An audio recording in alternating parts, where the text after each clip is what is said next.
Good morning, good morning, good morning. Hi, my loves, and welcome back to Love and Light Lessons with Christina Johnson. I am your host, and I'm so excited to be here. We are living our best lives. At least that's what the saying is right now, and we want to get into it. What does that really mean, living your best life? I'm so excited to have the Empowerment and Transformation Spiritual Certified Life Coach back with me, and my I'm not trying to brag, but she's my personal life coach as well, Dr. Sue Collins. Dr. Collins is amazing. She came on here already and shared her wisdom. If you guys were listening last week, you got a chance to be blessed by her, and she's back for week 2. And I promised you guys I would bring her back when her book was released. And guess what? It's been released. Today is the release day. And I'm so excited. I told her before we got on, I said, I feel like it's my book, right? I'm so attached to it. I love it. I read it. And to be honest with you, I went back and kind of breezed over it a second time because it is so good and so transformative. And I cannot wait for you guys to hear her wisdom today. Dr. Sue Collins, welcome to the show. Thank you. Thank you. It is so great to be back. Oh, you look beautiful. So loving you all. Man, you are glowing. Is it the birth of the book or what? It's pretty exciting, you know. Oh, my gosh. To have set the goal for that, and it's been quite a journey. It's been Oh, quite yes. a journey, and what I'd hope to do today is share just a little bit, not a whole lot, but just a little bit about the journey. Oh, because, nice. you know, you see the end result being the hard copy of the book. Yes. But I think consistent with what our topic is, living your best life and setting goals, having goals that are what will allow you to have your ideal life. I think that you need to hear a little bit about the story. Because Absolutely. It wasn't always a pretty That's process. right. Okay. They want the glory, but they don't want the story. I'm telling you, I know. Like, it is something else. Like, people see the outside, the outer. They see you living your best life. But it's always a story behind that. We all have one, and yours is powerful. I'm so glad that you're here. I'm so glad that you're sharing with me. And I'm so glad that I get to interview you on the day that your book comes out. You guys, the book is called Return to Self. What do you know about it? It is so good, you guys. You don't want to hesitate getting this book. It came out today. I'm just going to go ahead and tell you. While you're sitting here, you can go ahead and go to www.synergistichealingcenter.com to purchase, okay? So you can purchase while we're on here. It's fine. And after you hear Dr. Sue Collins speak, you're definitely going to want to buy not only yourself a copy, but all of your friends and family. So I'm so excited about this. I posted some questions online. They were, do you have a strategic plan? And I want to talk about that today. You know, who do you want to be? How are you going about living your best life? And what's so funny is we've heard Oprah saying that for years, like how to live your best life. Now it's a saying, like everybody's saying, I'm living my best life. But a lot of that is circumstantial. It's like, oh, I'm on vacation in Europe. I'm living my best life. You know, I just got a new job. I'm living my best life. But how do you truly live your best life? I want you guys to call in the number 770-988-6461. Call in. Not only do I want to hear questions from you for Dr. Collins, but I also want you to share your wisdom. How are you living your best life? Do you have a strategic plan? How do you go about staying? And I don't like to say happy because I feel like happy comes and goes. But what's beautiful is true joy. How do you experience that true joy every day, despite your circumstances? Like, we're human, we're going to feel, but how do you push through and live your best life? So it's a new saying. That's what everybody's saying. I'm living my best life. Tell us what you think that means.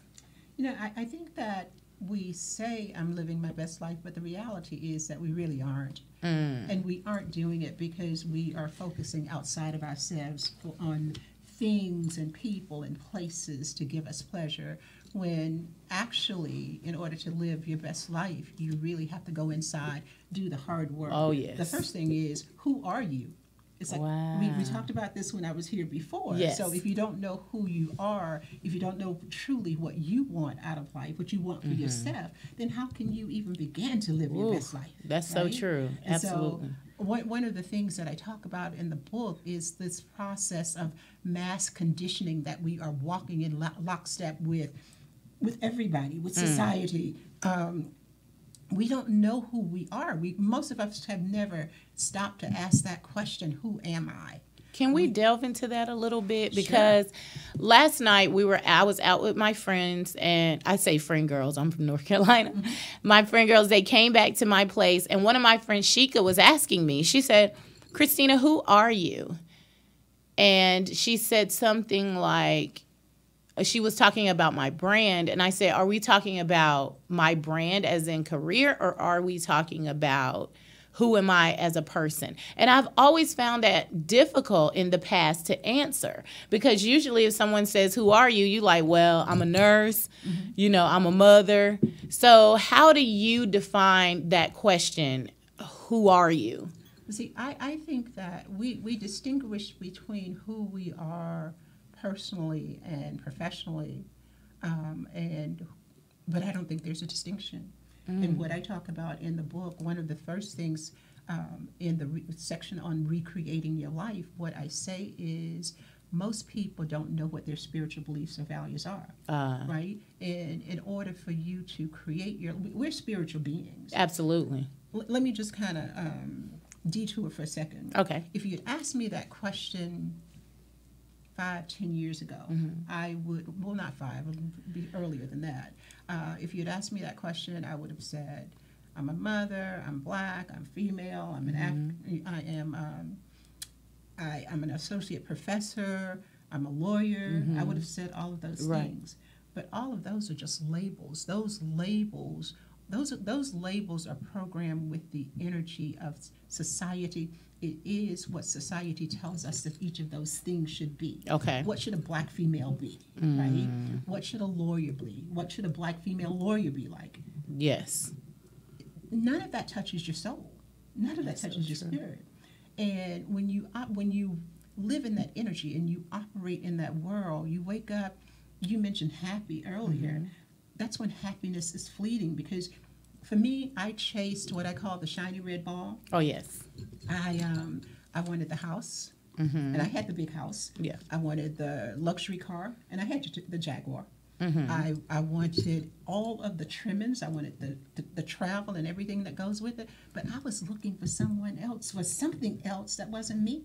Right? Yes. I was trying to be like everybody else because that's what everybody else was doing. Yes. So now when you ask me how do you define living your best life, for me it is all very introspective. The first thing you have to go inside and determine for yourself, who am I? Which requires you to strip away all those layers, all of these things that people have told you that you were, even beginning from even from your time of birth, beginning with your birth family. Wow. Oh, Christina, you're supposed to be this. Oh, you're going to be that when you grow up. That's right. Or you come into a family where, oh, we're Democrats. Oh, we're Republicans. And you immediately begin to internalize what they think those things mean. But who are you? Did you even ask if you wanted to? Did anybody ask you if you wanted to be a Republican? Or do you even know what that means? Absolutely. And when you put all of that together, who are you? You're a clone.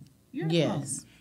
When you think about the fashion industry plays a huge part in this cloning process, because every time a new designer comes out with clothes, it's like, I want that. I want that. Yes. Well, why do you want it? Because she's cool and I'm cool, right? Right. She's cool, so I'm cool because I'm wearing her cool clothes. Exactly. Or he's cool and I'm cool, right? Yes.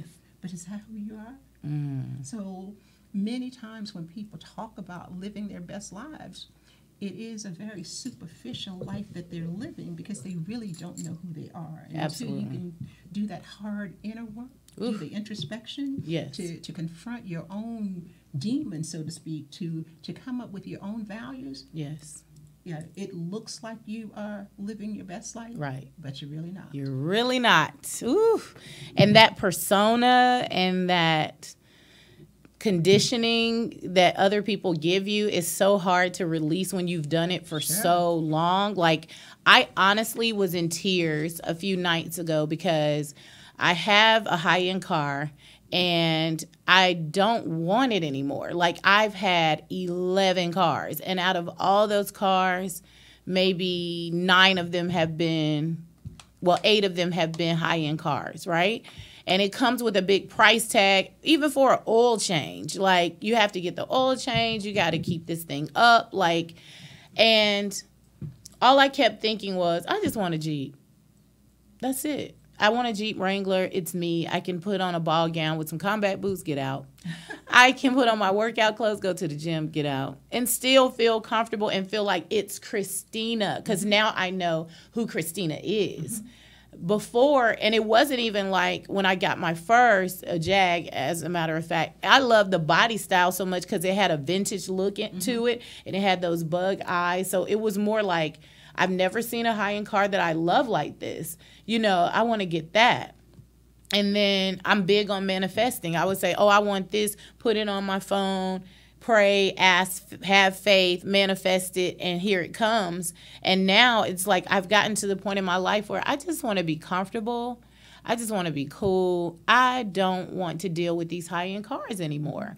But it made me sad because a lot of us look at that like, oh, if I pull up in, like, I've been getting rental cars lately to go out of town. Me and my girls went to New Orleans, and I remember pulling up to a place and someone was like, is this your car? And I'm like, yeah. You know, it's a Nissan. You know, and I felt like there's pressure to be a certain way, especially being in an industry where people do love beautiful things and drive these cars. But what's wrong if I want to pull up in a Nissan? What's wrong if I want to pull up in a Jeep? The pressure of having my life have to look a certain way drove me bananas. Like, I honestly was in tears because someone was like, well, if you want to go to an event, just rent something nice. But why do I have to? Why can't I just drive my Nissan there? And people are going to talk. Like, they are going to be like, oh, she must be having money problems, or this must be happening, or that must be happening. And now I've gotten to the point where it's like, I really don't care. But it did get to me the other day because I just felt like, why do we care so much? Why do I even have to think about whether or not I just want to get this car? What is the big deal? And it's because I've been used to living a certain way for a long time and having the look of something. You know what I mean? Like, people will carry a purse that costs $5,000 and don't have $5,000 in the bank. So I'm just like tired of the whole persona. I just want to be me. So how do we get to that? When you say go inside, how do I go inside? You know, is probably a lot of people's question. How do I go inside to get, and I've been working with you for about 6 months, guys, and let me tell you, that going inside is hard. Like, that is so hard to really have to go in. And so what is the first step to doing that? I think the first step really is to ask, who am I? Who am I? In the book, the way the book is set up, some of the material is channel, meaning that it's intuitively or divinely given, and some of it is that based on that, what I received intuitively, then I built around that. But I've included a lot of my story in there. And honestly, I wish I had this book when I was going through writing my stuff, because it would have given me some indication as to how to move through it. But I envision 5 stages. There's a 5-stage transformation process. And the first step is just to reflect. Reflect on who are you being? And that requires you to really kind of do a life review. So you go back and you think, even what we know as adults is that we didn't just get to be here. Right. We are the sum total of our parents and what they've trained us to be. We've been inundated with the messages from society, which tells us what success is and what it looks like. which tells us when we are good enough or not good enough. At least that's the way we internalize it. Yes. And so you really have to begin to look at, if you say you believe a certain thing, well, why do you believe it? Where did it come from? Is it something that your mother told you, or your father, or your friend? The thing that you have to think about in that case is, well, where did they get it from? Yes. Right? Because a lot of information is just passed on from generation to generation, and we do what we do because that's the way it's always been done. Right. And getting to your true self means that you stop. You stop at that point and actually begin to cultivate a practice of being the observer of yourself. Wow. So when you have these thoughts, when you think that even something as simple as, okay, so let's go back to the luxury car, right? I grew up, we didn't have a car. We didn't have a car. And I bought my first car as a Toyota Corolla, but everybody else had the luxury cars, and that was what I wanted, right? Yeah. There was something in me that needed that. I felt that I needed that so that I could be as good as. That's what it is. So that I could be as good as, right? So that I would have a measure of success, right? Yes. So I'm a lawyer, but I'm driving a Toyota. Oh no, lawyers drive, Mercedes, and lawyers dress a certain way, right? And so you really have to look at, well, is that the way you want to dress? Right. Or are you dressing that way because you think you have to in order to be good enough, which really boils down to, well, do you love yourself as you are? Wow. Do you love yourself? Yes. Just as you are, without the stuff. Right. And so when we say reflect on who you're being, then we have to strip away all those layers. I think of the way we're programmed, right? We're programmed like a computer, and we're programmed with everything that I've just been talking about. And when a computer hard drive has a virus, you have to clean the virus. You have to clean the hard drive in order to remove the virus. So reflecting on who you are means actually looking at everything that you thought you knew, identifying what it is, where it came from. It doesn't mean that you get rid of everything. Right. It does mean that you make a conscious decision. Oh, this is what I believe in, because you know your why.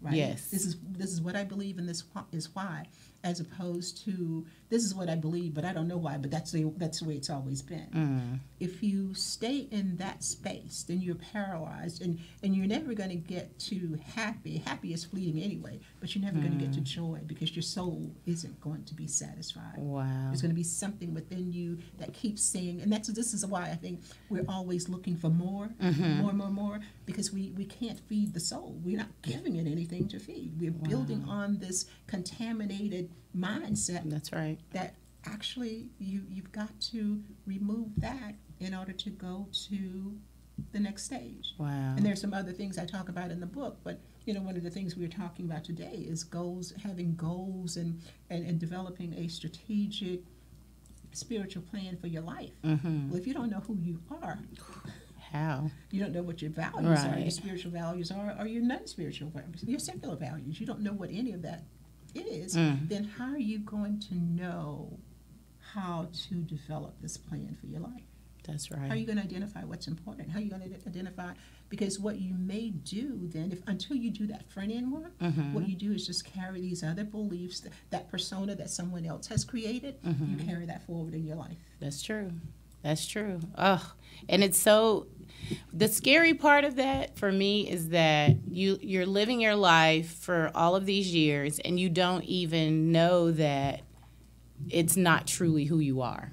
Exactly. Because you're so attached to everything, the way that you've lived, the things that you have, the things you've been taught, the things you've been told, that you feel like, this is me. What are you talking about? This is me. And as we've been working together, I've noticed that even though this work is super hard, the easiest way for me is that I wait until things come up. And you taught me that. Like, you don't have to go home and, because I think we always think it's an overnight process, or I'm doing this healing. Oh, I've been working on myself for 2 months, girl. I'm healed. And it's not that easy. I've been working on myself my whole life. And I remember starting at 21 saying, I'm just going to forgive my parents. People can't give you, and parents can't give you what they don't have. They can't teach you what they don't know. You want to learn how to change a tire. If your dad doesn't know how, or your mom doesn't know how, they can't teach you. And so I started with forgiveness. And so I felt like, okay, I'm in my 40s now. I'm just about to turn 45 when we started doing our sessions. I'm like, and I've done the work, but I need balance. So let me just go get a little balance. And I'm a life coach. Okay. And I'm a life coach. Who heals the healer? Okay. And so I do all of this. I come to you, and I'm like, what? We're starting from the beginning. Like, as a child, I'm going back to childhood, and there's a little 7-year-old girl who was abandoned by her dad, who is in pain, and every time I feel abandonment, every time I feel like someone's disregarding me, she comes up as the hero to save me, and I shut down, and she comes up to protect me. And so now, when she shows up, I'm able to say, oh, okay, I know what this is. This is a little girl who was hurt, who thinks that everybody's out to hurt her, who's out to get her. And I'm able to say, okay, sweetheart, I'm a grown-up now. I love you. Thank you for the protection, but I can take it from here. So that's a process, because just because I've said that 100 times doesn't mean that it's over. Like, it still pops up. It's a constant work. That reprogramming you were talking about is such a constant work.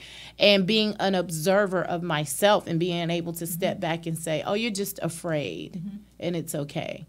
And so we observe ourselves, we see, okay, we ask ourselves a question, who am I? We're learning who we are. What's our next step? The next step really is to reimagine your life. If you could have this perfect life, this best life, really, if you could have it, what would it really be like? Who would you be when you woke up? What would you do? What would a day in your life be like, right? Who would the people that you attract into your lives, who would they be? Yes. The things that you find interesting, how would you feed yourself spiritually? What kind of work would you do? What would you give back to the community? Yes. Where would you want to live? Just, when we are kids, that I'm telling you, youth is just, they're lost, right? Yeah. Because they don't know how wonderful they have it, in the sense that their imaginations get to run wild.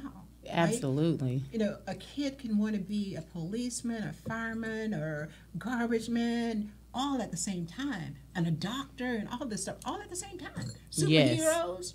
Yes. And we allow them to have that freedom to experience that. Yes. But then slowly, over a period of time, this is where that collective conditioning comes in. Over a period of time, it's like cattle being herded into a single path, right? Wow. Now you've got to decide. You can't be all of these things. You got to decide. Pick one. Right. And so we pick one. What happens is, we don't know if we want to do that or not, but because we're getting the pressure to pick one, we pick one of these things, and very slowly, basically, we are programmed, the joy, the spontaneousness, the imagination is programmed out of us, and we focus in on this one thing that we have to be, and kind of put our heads down, and now we do this. Yes. So what I ask in that second step, to dream big, dream. We hear a lot of times people, and even you mentioned about manifesting. Yes. What is it that you want to manifest? Just what would your best life look like? Oof. Dream it. And so then the third step really is to think about, and I actually ask you to kind of write out the answers to your questions in the reflect stage, and then to write out what your life your best life would be like, and look at the two of them, right? And the work. The third step is the release step. So the work is in that space, what I call the transformation gap between where you are now and where you want to be. Exactly. And that's where the hard work is. Oof. I remember you asking me to write down what my life is going to look like, what I would like it to look like. What it's going to look like, I can't say that, because I feel like that's faith, believing in the things we can't see. Sure. And so I did that. It was about 2 pages long, y'all, because I was very detailed. And I want to say that to everyone. Don't leave out a detail, because I remember getting into a serious relationship, but before that I had wrote down everything I wanted in a mate. And the one thing I left off of that list was respect. And it ended up being a very turbulent relationship, because I feel like we have to ask in detail. When I tell people, when you pray, be very detailed in your prayers, because you can ask for money, but it could come to you in a way that you didn't want it to come. You know, it'll show up in a way you don't want it to show up. So write things down. Don't leave out a detail. And as far as the reimagine stage and the releasing, I know I felt I was kind of going, well, I am going through the stage of, I don't know, I can't say expectation, but my son is about to turn 18. And so just being okay with the fact that all of my kids are grown now. This is his last year in high school. He's going off to school, and we're thinking abroad. So I'm really going to be taking care of myself for the first time in my life. And I've never had to do that. Of course, I've had to take care of myself, but not just myself. I went from being someone else's responsibility to having my own. There was no space in between where it was just me. Like, I don't even know how to go to the grocery store to shop for just me. I'm used to shopping for a family. Even though it's just me and King now, I still get too much, you know? Oh, I'm by myself. I still do. Yeah. I feel like my refrigerator has to be full. And then, Exactly. And what typically happens is I buy all this food because I grew up in a big family. Yes. Right? And then I had my son, right? Right. And even though it's just been me for all of these years, I still buy all this food, which ends up going to waste because, of course, I'm only one person. Exactly. But there's that message that's programmed that you got to have this food in the refrigerator in case. I'm telling you. So now I'm, per your advice, waking up every morning asking myself, what adventure do you want to have? What do you want to do now? Because I've never had to just ask me. It's like, okay, what am I going to do for the kids? Where are we going on vacation? What schools are they going to go to? Should we move into another house? Do we need more space, less space, blah, blah, blah. And I'm even asking myself that. Like, okay, I have a, decent size house, but it's like, I'm saying decent size, but I just mean my house is large for 2 people. So I was like, do you even want to live here anymore? Do you want to just go get you a small little cottage, maybe with a pool? Do you want to even live in Atlanta? So every morning I'm waking up like, what do you want to do now? What adventure do you want to have? And that is a part of it. It's like now I'm learning to live differently, really. But the beautiful thing is that now I know who I am going into this. So it's like, what are you, Christina Johnson, inside yourself, minus everyone's opinions, minus everybody's, thoughts and comments and, whatever.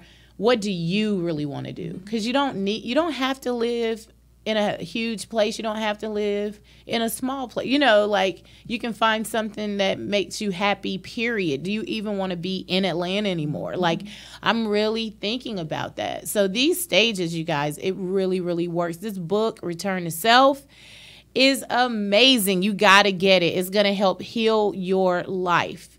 Okay? It's so amazing. And Dr. Collins is amazing. So if you're looking for a life coach, honestly, you gotta check her out, and I'll put all of her information on my social media. I'll give it to you at the end of the show so you can look for her. If you have questions, I know she's so good. You're so attentive, but it's okay. You can call in. The number is 770-988-6461.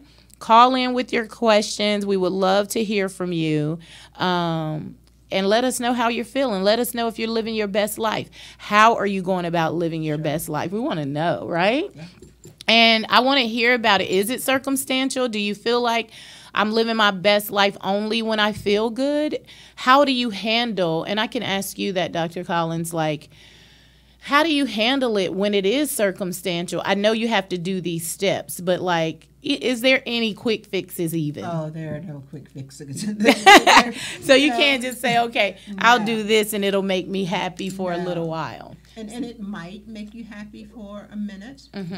literally a minute, it might make you happy, but the core reason for the unhappiness has to be addressed. Otherwise, you wake up tomorrow and you're right back where you started from. Wow. It's a very organic process in that as you are releasing one belief or one dysfunctional behavior, you are at the same time cultivating new beliefs and new behaviors using either whatever your spiritual practices are, which is the fourth step is that the reprogramming, because as adults we might think that we can't learn new stuff, but we really can. And so as we remove these negative beliefs or dysfunctional behaviors in step 3, the release step, then we begin to reprogram, always keeping in mind what your ideal future is, what your best self is, your life that you're moving toward. Right. We begin now in step 4 to reprogram the brain. All of our behavior, 95% of it is ruled by the subconscious. That means that we are, in essence, we are on automatic pilot. Yes. And so in the reflect stage, you got to dig down into the subconscious mind. Yes. And then in the release stage, now that you've identified whatever those beliefs are, you got to release them, right? But here's the thing. Nature abhors a vacuum, so does the subconscious mind. If you release a negative belief, but you don't replace it with a positive belief, then very, very quickly, you'll be right back in the same space. So you can't just say, I'm going to remove this, or I'm going to stop doing this, or I'm going to stop having that thought. You can't just say that. What are you going to replace it with? And this is where the affirmations come in, positive affirmations. This is where the meditation comes in, with you always trying to be aligned, to stay in touch with your higher self and to be aligned with God. Yes. This is where what I call the affirmative prayer comes in, where you're not in a beggar position where you're saying, oh God, please give me this, please give me that, but rather you're seeing yourself as whole and perfect and knowing that there are no mistakes, that everything happens for a reason, and that this is a part of your life journey. And so you take from it what you're supposed to learn and you move on to the next thing. Absolutely. Oof, that's good stuff. And then I want to go back to the releasing stage, because I know I'm a person that loves really hard, and it's hard for me to let go. It was hard for me to relinquish control, so letting go. Because, when you're a mom, you like, oh, no, you're going to do this. Oh, no, this is how it's going to happen. This is where you're going to go to school. This is what the same thing we went through in being programmed. We pass along to the next generation and so forth. But what is I know for other people, too, we as women, we love hard. We're nurturers. How do you release and let go? Can you give us some steps for that? I know you kind of talked about it, but, like even in heartbreak and heartache and releasing your old ways, like what are some good steps? And I don't want to give away the whole book, you guys, but maybe just some quick little steps that we could use to let go. Well, I think everything goes back to having that awareness. What is this? I ask myself a lot when I am experiencing certain emotions or feelings or having certain thoughts. What is this? And why am I thinking it? And is this my thought? Or because sometimes if you are even in a relationship, you're picking up on the energy of the other person, or you're picking up on the thoughts of the other person, because you're so connected, right? Soul ties. Right. And so the first thing I think is just to be aware of who are you being in that moment. And then once you do that, it is important for you to understand, where is it that I want to go? We have dreams. Most of us have dreams. We just don't value them. We don't honor them. We often allow other people to tell us how to be. We kind of step into a victim mentality where we need some victim and very submissive or subordinate. We want somebody to take care of us. We're very helpless, right? So can you tell me what to do so that I don't have to worry about doing this myself? Will you take care of me? I in my life, I was kind of a will you take care of me, but I also, because I was so dependent and wanting somebody to love me, I'll just love me. It doesn't matter, you can treat me bad, you can not be supportive of me. Just love me because I want somebody in my life. And so you have to look at who are you being and why are you being. And in the book, I talk a little bit about myself. Actually, I talk more than a little bit about It's it good, myself. though. It's so good. Because I thought it was It's so important, good. right? Because people look at me and I've got all these degrees. They don't know the pain behind the degrees. Oh, wow. They don't know the having feelings of not being enough. They don't know the feelings of invisibility. They don't know the self-esteem issues. That's They right. don't know the alcoholism story. They don't know any of that. I walk outside and I look good to the Yes. world, but you don't know my pain, That's right. And so the introspective part requires you can lie to the whole world. Really, you can lie to the whole world, but you must be honest with yourself, and that's where you start from. Wow. That's where you start from. Ooh, that honesty of self. It's hard for us. Yes, it is. Because the truth hurts when other people tell us. It's just as hard when you have to tell yourself, honestly. Yeah. Like when you have to face those ugly truths. But it's the only way to clean the wound, you know? Absolutely. Like you have to open it up, get it clean in order for it to scab over and just be flawless afterwards. If you continue to pick at it, keep ignoring it, don't tend to it. It just festers. Yeah. And for me, the festering resulted in overeating. It resulted in drug addiction with marijuana. It resulted in alcoholism. But all of and attempted suicide twice. Wow. And all of this, it wasn't that I wanted to die. I didn't want to be an overeater. I didn't want to do drugs. I wanted to stop the pain. That's I right. wanted to stop the pain. Oof. And once I started to do that hard inner work, Yes. you know, when I did my release, well, what I share in the book, it went all the way, the storyline went all the way back to my father. Wow. Love me. Yes. Please love me. We have that in I know you're going to common. leave me. When are you going to leave me? Yes. Please don't leave me. Love me. Absolutely. Right? And that was all of my life. I was wanting somebody to love me because he left me. Yes. Oof. Always looking for the same thing. Here's the thing about trauma. That's a trauma. That's that little girl that was impacted at that level, right? The trauma doesn't go away. Right. You think that, well, that happened when I was 6 or that happened when I was 5. Okay, so it did. But it's still there because you never addressed it. That's right. You Ooh. never dealt with it.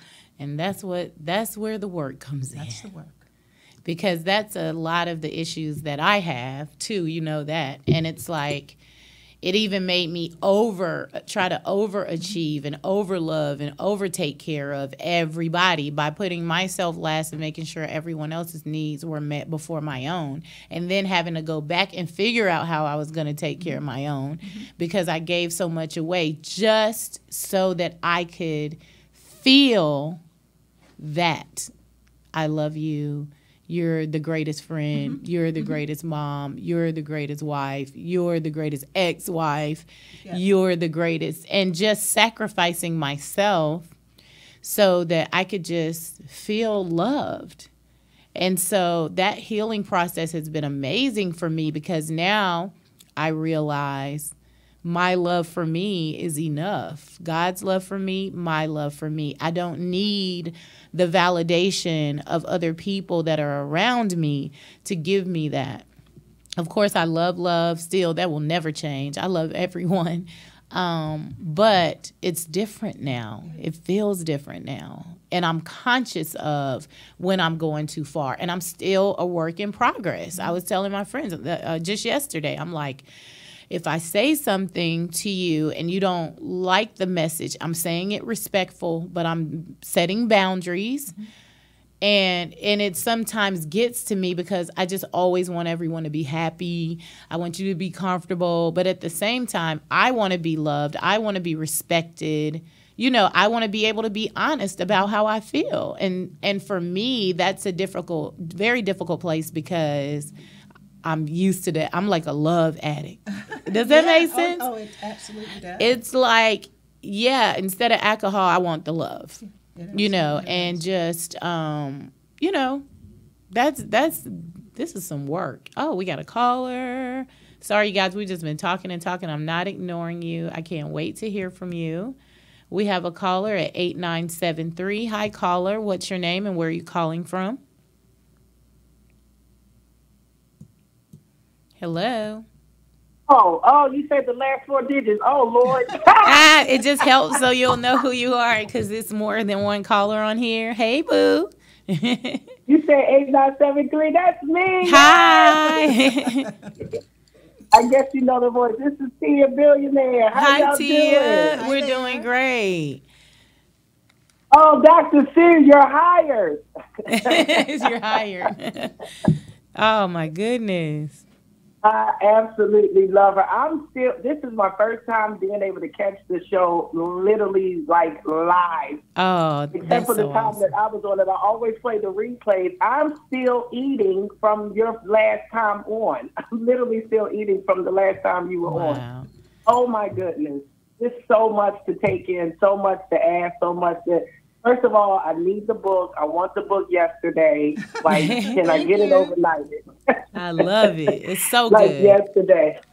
I saw Christina's transformation since she's been working with you, and it has been absolutely amazing. The glow, the light, the shine, everything that I've seen her, just the growth. I mean, it's just been amazing to watch her transform before our eyes from the work that she's been doing with you. And it's so encouraging. It's so contagious. It helps other people want to be better. I definitely am always, I'm just going to always be a work in progress, probably. Well, you know, Just from being We a all, product yeah. from, we all are works in I'm product of progress. my environment, but I want to be better. So I want to ask you about that balance because I remember having a conversation with my pastor a couple of years ago, just like the conforming. Like I was conforming so much till I knew that I was losing Tia. It was the conformity was just getting old. And I just started going back. God just started showing me at 3 and 4 and 5. And it was something he put in me, especially even at 3 years old, and for me to remember specifics, word for word, and have family members remember, yeah, you said that. You were 3. It's something he put inside of me that I know I'm supposed to keep as far as my boldness, as far as me being so boisterous. But at the same time, I want to learn how to get that balance where I don't just, ain't no sugar. I ain't sugarcoating nothing. All that. I don't want to be that person. I'm that person. I'm gonna give it to you raw and uncut. But I still want that balance. Like all I can say is help. I don't even know what I'm gonna ask. Help. You're hired. That's all I know. I think that the question you have to ask yourself is, what is your purpose in sharing the information?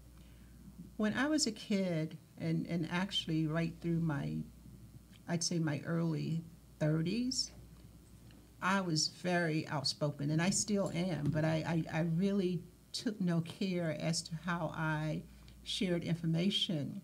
And I can remember my mom saying to me, well, honey, just because you think it, don't mean you have to say it. And my attitude, I was very, very, I don't even want to put a label on it, but because then what I actually said to her is, well, if I'm big enough, and with the attitude I said, if I'm big enough to think it, I'm big enough to say it. Wow. All right now. Uh-oh. And from that posture, I have said some things that could have been helpful had I voiced them differently, had I changed the energy around what I was saying. None of us are perfect. And so all of us can benefit from constructive criticism. But constructive criticism that is that's brutally shared is different than constructive criticism that comes from a place of love. One of the things that in the book, one of the things that I share, some of the information that I share is channeled information, as I said previously, and it's like when I was writing it, it just poured through me. I wrote 5 pages. They were absolutely perfect. I didn't have to change a word. And I realized later I didn't have to change a word because it wasn't me. And I looked at it and I thought, I don't know what I'm supposed to do with this, because in that moment, it didn't really relate to the book that I thought I was going to write. But here's the point I'm trying to make, is that it was God sharing with me our purpose.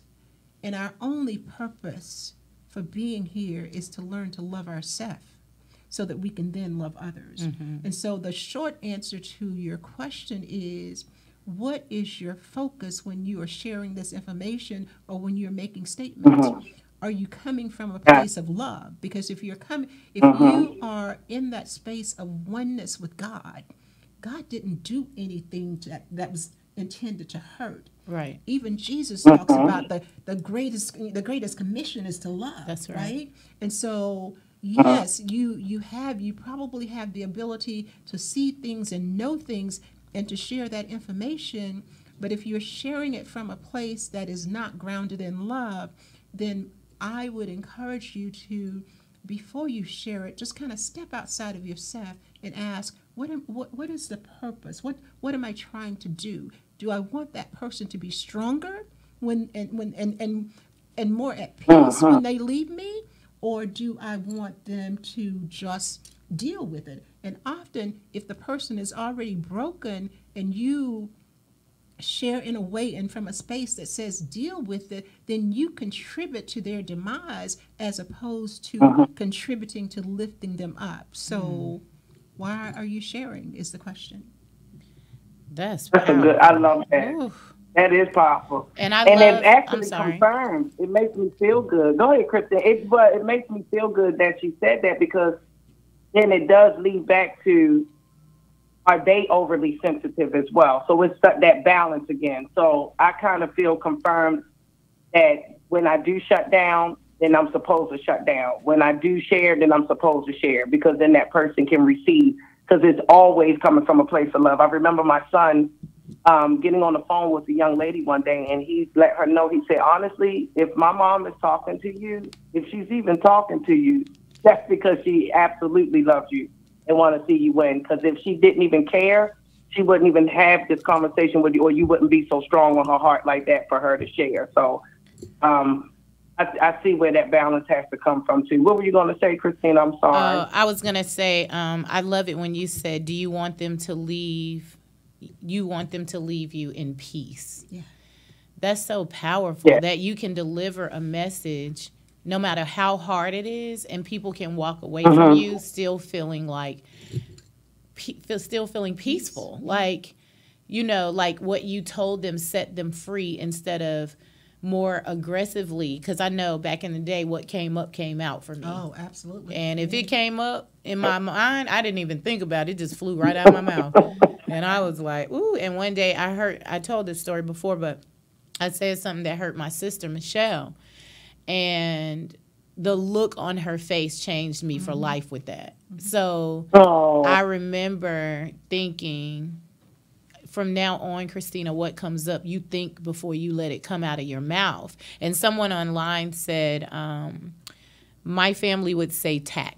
You know what I mean? It's a way to say things, and to me, it is the intention behind it. So if someone comes to me aggressively, or they say something that hurts me, or something that they intend to say to hurt me, I always pray and say, God, show me the intention behind that, because I don't want to walk away from this relationship thinking that this person is just evil and a know-it-all and loud and just mean. If the intention behind it was a place of love, then God, show me that, so that we're able to communicate through this and move forward. Because I have in the past always been the type of person that would just walk away. I'm done. And that's how I am. Like, I still have that in me today. I'm like, okay, bye. You know what I'm saying? Like, I don't have to deal with it. I don't have to deal with you. I don't have to deal with your ways. And we all have them. But some things are easier to deal with than others. So it's like, I pray that the intention behind it is shown to me so that I know how to handle it correctly, because I'm a runner. You know what I mean? That's such a good prayer. I'm the same. That's such a good prayer. That is so good. Thank you. Oh, that's so good. I want to say something about the intention and actually keep it real quick. Intention, you can never know another person's intention. God can share with you certain things, but you can never really know. Yeah. And so the intention, your focus really has to be on what is your intention, because you're the only person you can control. That's right. You're absolutely right. Even in terms of whether another person hurts you. Well, nobody can hurt you. It's what you think about what they said that you then tell yourself, I'm hurt. Right? And so one of the things we talk about, and I try to help you work through in the book, is to really focus on the fact that you can't get into anybody else's mind, and oftentimes it is the story you tell yourself about the situation that causes you to feel a certain way. Well, if you back up from that story and just realize it's just behavior. Someone did something, they didn't say, I'm hurting you. They just did something, and you don't know what's going on in their life, and you don't know what their intention is. But regardless of any of that, the real question here is, we're spiritual beings, and our whole purpose, our sole purpose, is to love ourselves so that we can love others and so that we can be shining lights and uplift humanity. We're here to serve the earth. To save it, right? Yeah. And so anytime, I say judge your behavior by whether, not somebody else's behavior. Yes. Judge your behavior, judge your thoughts by whether you're being a positive light in this world. Yeah. So that's the intention that you look for. That's yours, really good. Not somebody else's. Yes, check yourself. Exactly. Well, I wasn't gonna say it, but okay. Do a self check. Okay, check yourself. Okay. No, that's really good. Ooh, that's so good. It makes the hair stand up on my arms. Yes, it does. Because the only person we can change is ourselves. Absolutely. And that's good stuff. Yes. And I think that's what I was saying about relinquishing control, is that me as a person, I've been the mom and the life coach, and you know what I mean, this person that is used to saying, hey, this is the way it should go. Oh, if this don't go this way, then I'm out, and this and that. And just learning to say, hey, well, where is that coming from? How are you? And some relationships you're not going to be able to fix. You know what I mean? And it's okay to. But here's the thing. The ones that you can't fix, you're not supposed to fix them. The question is, given that you're in this relationship, what is it that you're supposed to learn? Not about what they're doing, but what is it that you're supposed to learn? Because you can't fix anybody. Okay. The person presents as a mirror to you, and they're always showing you what you need to look at in yourself. Yes. If a person has problems controlling their temper so that they're always in an angry state, but they're showing up in your life, look at yourself and see what is it within me that needs to deal with feelings that are lack of discipline, lack of control, how I am interacting with other people. Oh, that's so Don't good. Look at that other person and say, oh, he's an angry man or she's an angry woman. No, what is it that I'm supposed to get from this so that I can be a better person? That's deep, because if you're to send the offering. Okay. Yeah, because dang, that's so deep. It's not about them. It's about you. Always about you. Always about you. Wow. Discipline and control. I love you. Oh, I need to write that down, because you just healed me in an area real quick. Discipline and control. And I think that shows up in my life sometimes if a person can't control themselves or discipline themselves to do whatever. I know Tia was talking about, the way that she communicates. But then it reminds me of diet. When I think about what am I to learn, it's like, how can you control what you're eating? How can you control what you're putting in your mouth? You know what I mean? And is it serving you? Exactly. Oh, absolutely. It is always that. Is it serving you? And then related to that, see, because we're so interconnected, God has connected all of us. Yes. All of us. We know there's only one race. There's only humanity. Yeah. Right? And so God's connected all of us. And it's always first you got to be clear about yourself, and you got to be your best self. Yeah. But then you're not doing it just so that you can hold that in. What can you bring to the world? What are you contributing to the world? That's right. Because when you love yourself, if you are so filled with love, you have nothing else to give but love. Right? But love. That's because that's all you are. That's all you got. Mm-hmm. But you got all that other stuff going on inside, then that's what you give. And so that's why we go back to that first step, reflect on who you're being, who are you, and what are you bringing into the world. Lord, let me write that down. Reflect on who you're being. Reflect on who you are being. Wow, that is so deep. And what you're bringing to the world. That's why it takes 2 days to go through the replays. I got to rewind and write all the time. I'm saying, because I'm about to go home and watch this myself.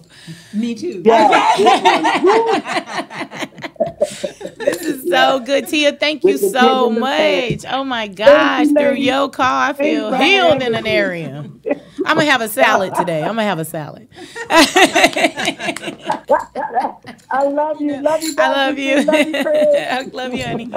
Bye. Wow. Bye-bye.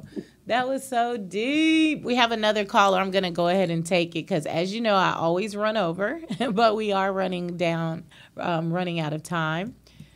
Hello, caller 8845. Who are you? Give us your name and where you're calling from.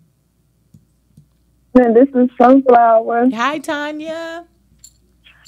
Hi, I thought I was gonna be able to talk, but I'm just like so overwhelmed. Like this show it was so much needed. Aww. I can't even explain. Everything that y'all talked about has really answered everything I needed to know. Oh wow, that's like so I just powerful. want to tell Miss Sue, I just can't ask no question. But I just really appreciate you being on my sister's show because you are such a beautiful person. I keep looking at you. You're glowing. Isn't she? Oh my God, you're such a pretty lady. She's beautiful. Yes, she is. She's absolutely beautiful. So I don't want to keep crying. I'm just not going to go.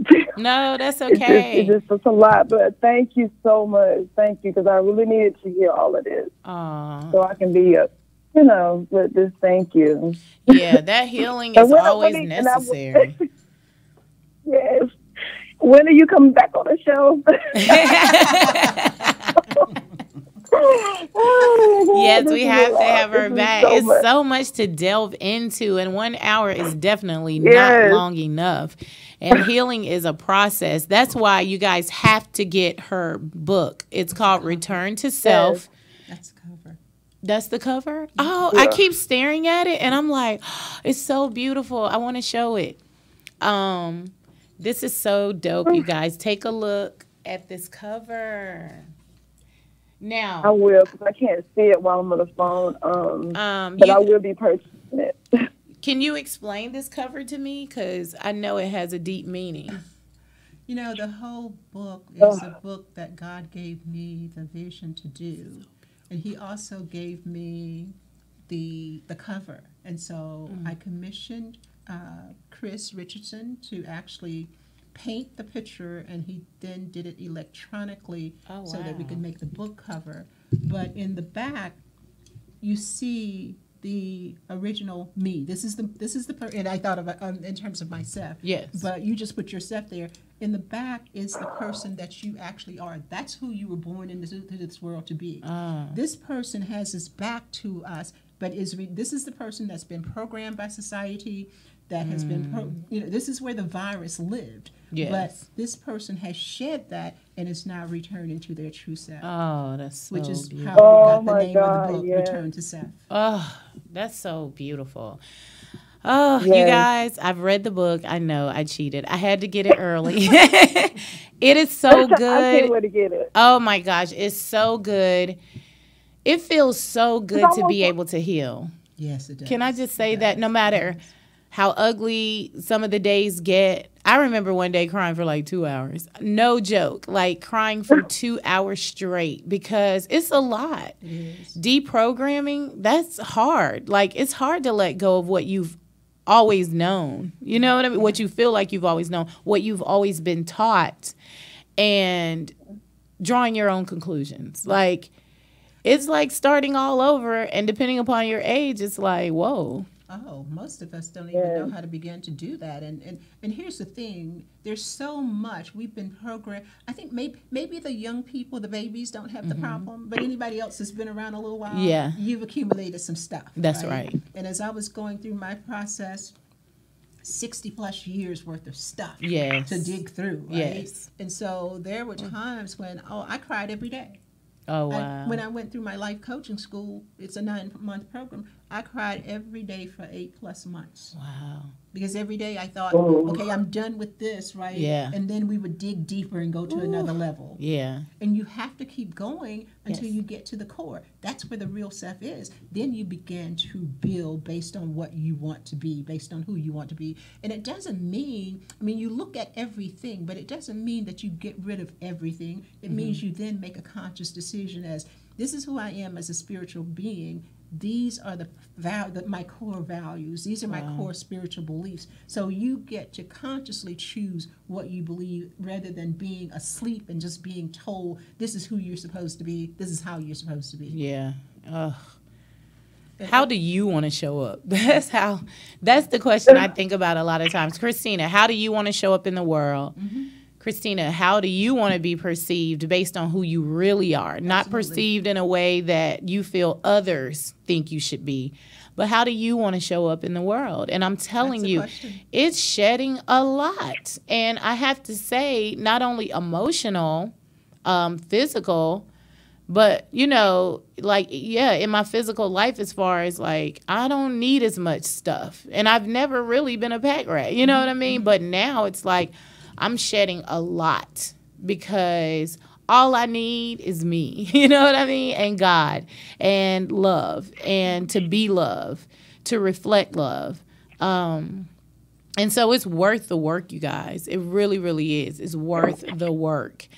I hate to end this. I want to say one more thing. We were supposed to be talking about I was about to say, can we just go over a little bit?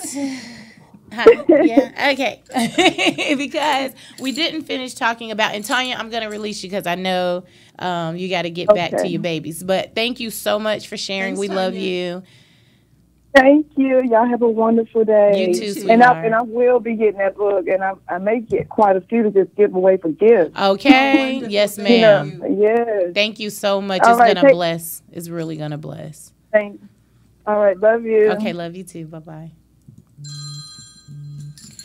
Okay, so I wanted to talk about, I know you had some more to talk about, but one of my biggest things, I know we talked about reprogramming, and I just wanted to touch on affirmation, visualization, and meditation, because those are some of the things that when I was sick that healed me.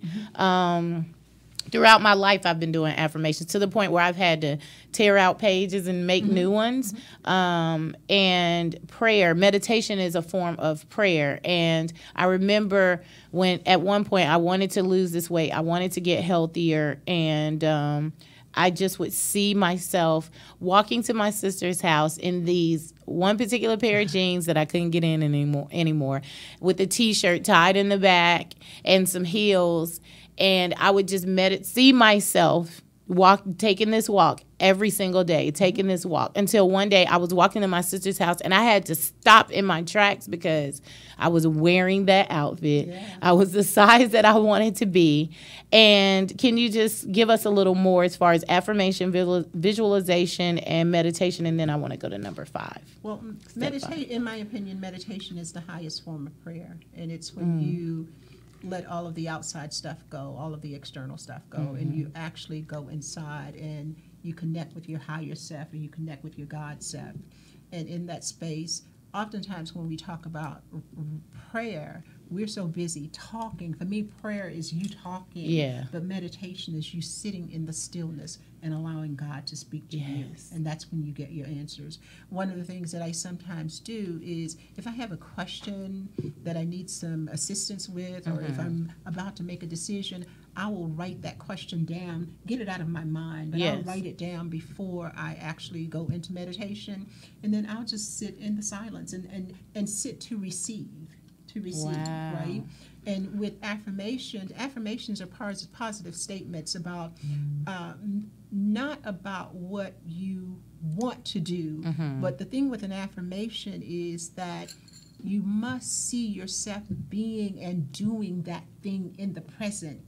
It is something that will happen in the future, but you have to see it now. And that's when the visualization comes. Yes. And affirmations work when you have the visualization, so you see it mentally. Yes. You have the positive statement, and you have the emotion. So when you are, when you see yourself in those jeans and you see yourself that size that you want to be, even though you're not that size, oh, you got to have it all going on, girl, right now. Because it takes those three things to seal in the actual affirmation, to seal in. You're imprinting your brain. You're imprinting that image on your brain, and that's what the brain will work to. Right? A lot of times people make affirmations and they don't work. They appear not to work. The reason they appear not to work is because the person is saying, well, this is what I don't want. Now, energy follows thought, right? That's right. And so when you are saying what you don't want, that's where your energy is going. And so what's God doing? Oh, what's the subconscious mind doing? She says she doesn't want that. Let me just give it to her, because the subconscious mind doesn't hear the not or the don't. Right. It just hears, don't want to be fat. It hears, be fat. Don't want to be broke. It hears, be broke, right?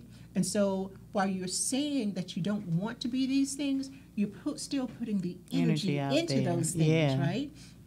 And so what you want to do with your affirmation is lean into the future. Lean into the future. You feel it right now. You feel all the joy that I feel all the joy that I'm going to have when this book is a bestseller. Right? I know that's right. Right now.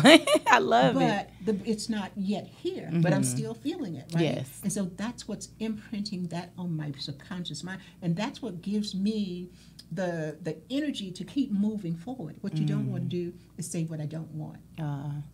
I could say this is hard and I don't want to do this. Right. But think about it. When you say that, you're still going back into the past instead of leaning into the future. Oof. That's good. So the three of those work together in order for you to have your greatest success. You've got to have, first of all, the affirmative prayer and the meditation. Yes.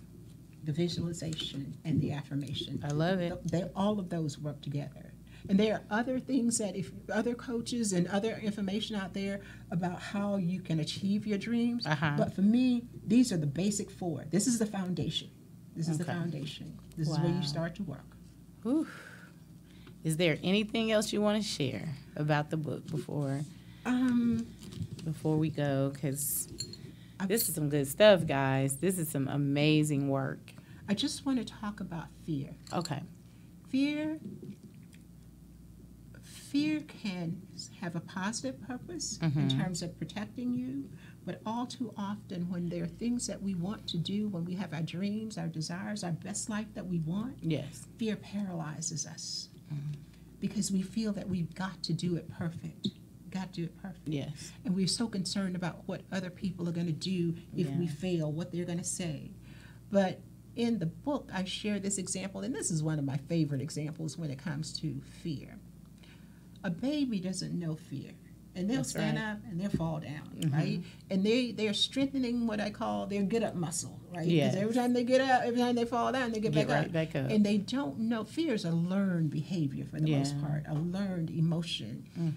If a baby falls down and you said, good boy, good girl, then they're going to do it again and again because you're reinforcing that, That's right? So true. And they won't know that there's anything bad about it. Yes. But if the baby falls down and you go, oh my God. Yeah. You're teaching them to have fear. And pretty soon the baby will fall and he'll look to you for your reaction. And when you give him that, and he will burst out crying. Every time. Because that is the way the programming works. Yeah. That is the way the programming works. So be mindful. You know, you're never going to know how to do anything until you do it. That's right. And many times we are so afraid to move forward. Fear kept me from writing all of my life. Fear and somebody else's opinion. But what I realized, because somebody told me early on that I couldn't write. And what I realized is I've been writing all of my life. right? But I didn't know that I was doing that. And then I was afraid because I didn't think that it would be good enough. But all of that's programmed. All of that's programmed. So be mindful. Do not let fear steal your dreams. Don't let it paralyze you like That's that. right. Lean Push through. into it. Lean into it. Yes. Oh, I love it. And learn that even in failure, you're learning, and you take what you learn. It's gold. It is GOLD. You take what you learn and use it to move forward to the next step. Wow. Makes you stronger. That's dope. Furthers you on your path to being your having and living your best life. I love it. That's so good. Okay, I have one more question for you. What is your why, Dr. Collins? My why is that when I realized the magnitude of being one with God, when I realized that God and I are one and really understood what that meant, it changed my life. And I then want to share that information with other people because I think that we live in limitations. That's right. We have been programmed to be limited beings, but a limited being is not who God made you to be. Absolutely not. He's not a limited God. And so this is my message. And this is my business, but it is my ministry. That's right. This is the message that God has given me to bring forth to the world. That's my why. I love it, guys. Oh, it's been such a blessing having you on again. Thank you so much for sharing this with me. I feel extra special because the book was released today, guys, and you decided to come here and spend it with me. I'm so excited. So tell us, one, how everyone can get in touch with you through social media, your website, if they want life coaching, and then tell us where we can purchase the book. Okay, so my website is www.synergistichealingcenter.com, and that's SYNERGISTIC healingcenter.com. You can reach me through Instagram, Dr. Sue Carter Collins, on Facebook, Dr. Sue Carter Collins, and on Facebook, the Synergistic Healing Center. And my number is 770-866-2608. And the book is available on my website, and it will be available through Amazon by the end of the week. All right. Oh, I'm so excited. Okay, so you guys, please don't hesitate in getting this book. It's so amazing. She has been a healing to me and helping me through my own stuff.